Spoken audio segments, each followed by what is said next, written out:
Hey everyone, Mike Lawson here. This is an early one for me, but I want to go over law number 16, the law of the Big Mo. And in John Maxwell's 21 Irrefutable Laws of Leadership, he talks about momentum. And this is probably one of my favorite chapters because momentum is crucial in your business, it's crucial in life, and you need to be able to recognize it and see where you're at. And the law of the Big Mo says that momentum is a leader's best friend. And momentum is an incredible exaggerator. I mean, we see it in sports now with the Stanley Cup playoffs, underway, and also the NBA Finals underway. And I love to watch. I'm not really a big sports watcher during the year, every game. Hey, Melissa, how are you? And I love to watch the finals. I love to watch, the World Series. I love to watch games. And you know what? I root for games to go into like a game 7, like the best of. I root for it to go into a game 7 because I love to see how champions react. And you get to see the momentum. I know in the NBA Finals right now, okay, Golden State has big momentum, but now I'm rooting for LeBron, which I wasn't rooting for the Cleveland Cavaliers before because I want to see if he can pull it out, and win it, and win the next, 3 games. So, or 4 games rather. So, momentum is a leader's best friend. And it's exaggerated positively when you're in it, right? And here's what I mean by that. I'll use it in my own business. In my previous company, we were in, almost since day one, we were in some serious momentum just as a company. We took that company from basically $30 million, almost up to $400 million in about a 4-year time frame. And we were in some serious momentum. And everyone I was talking to was signing up. That's what it felt like. It was like 90% of the people were signing up, were joining, becoming customers. And we were in so much momentum that entire time that it was exaggerated. It was heightened. Listen, we were working hard. I was in, top production, but it wasn't really about me. It was about the team. Everybody was experiencing that momentum. But I remember in my company before that, because listen, when, if you're not in momentum, it's affected negatively. And, so the lack of momentum, you can feel it as well. There was times that I had nothing going on for months. Nobody would show up to a meeting. I couldn't get any customers. Everyone was telling me no. But when you're in momentum, it's like every time you talk to somebody, they're interested. They are interested in what you have to say. They want your service. They want your product. And I remember it was so awesome that, and listen, your company might offer certain promotions. And the reason why they offer promotions is to help you create that momentum. And you need to take advantage of those promotions. And one promotion in particular, and I'll never forget it, okay, when the CEO of our company offered this promotion, was giving out ridiculous money, that it was literally within 2 days. I believe my biggest day for customers. Now, this was a 2-day period, but in one day, almost 300 customers signed up for the service. It was unbelievable to get almost 300 customers in one day. And that is the definition of momentum. Now, again, your company might offer it, but if not, as a leader, you need to create it.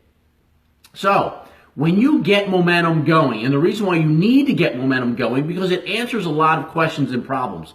And here's what I mean by that. Have you ever had anybody say to yourself, well, it's not working for me? Everybody I talk to says no. I can't get anybody interested. Well, one of my mentors would always say that the heavy chains of worry are always forged in idle hours.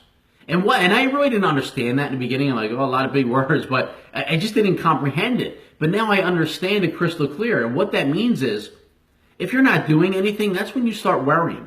If your team is not doing anything, they're not doing what they're supposed to be doing, that are income-producing activities, then you're going to start hearing them complain about getting on conference calls, coming out to meetings. Everybody says no to them. They can't get anybody interested. It's funny when people would tell me, I can't get anyone interested, and then I would sit down with them and help them make phone calls. I would get people interested for them, the same people that said they weren't interested.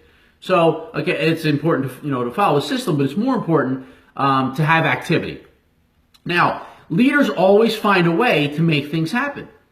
So if you have no momentum in your team or your business or your company or whatever sales position you're in right now, it's up to you to be the leader and create that. You need to get out there and create that momentum through maybe, you can offer some kind of contest. Maybe just in your team. Maybe if the company's not offering some kind of incentive, maybe you offer some kind of contest.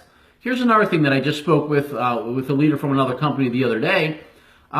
Just giving, hey John, just giving them some ideas, to target, just to have fun, have some, have a contest with your team. I said, listen, maybe, 1 month you pick, since it's, school just ended, maybe this month, the month of June, you go after, you tell your team, let's go recruit school teachers. And then maybe next month you go, you change it up and say, let's go recruit school bus drivers or, public transportation.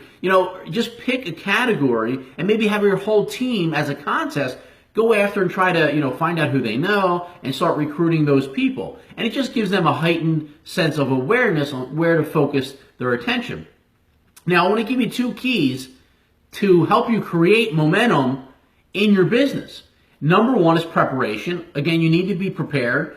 Not only be prepared to know your company and your services and your products inside and out, but you need to be prepared when the momentum happens. Because if momentum happens, again, if let's say a big leader from another company wanted to bring 100,000 reps to your team, specifically work with you, are you ready to handle that? Well, you need to be prepared. Number 2, motivation. Know your team. Do you know what motivates your team? What motivates one person might not motivate another person. And another one of my mentors would always, he knew how to motivate me. I was what's called, a shark. And he could say, so there's different personality traits. I promise I'm going to do another video on that. But, he knew how to motivate me. There were certain buttons that he could press with me that would motivate me. On the other hand, there was other things that he would say to me would demotivate me. So you need to know how to motivate your team and also individually and collectively as a group. But with enough momentum, and John Maxwell says, with enough momentum, nearly any kind of change is possible. So if you're in momentum, congratulations, keep it going because you don't want to lose momentum. If you're not in momentum, that's okay, recognize it. But get out there and create that momentum. So I hope this helped you guys. If it did, please comment, like, share, tag some people on your team because I believe that, momentum, again, like John Maxwell says, is your best friend. Have a great day, everybody.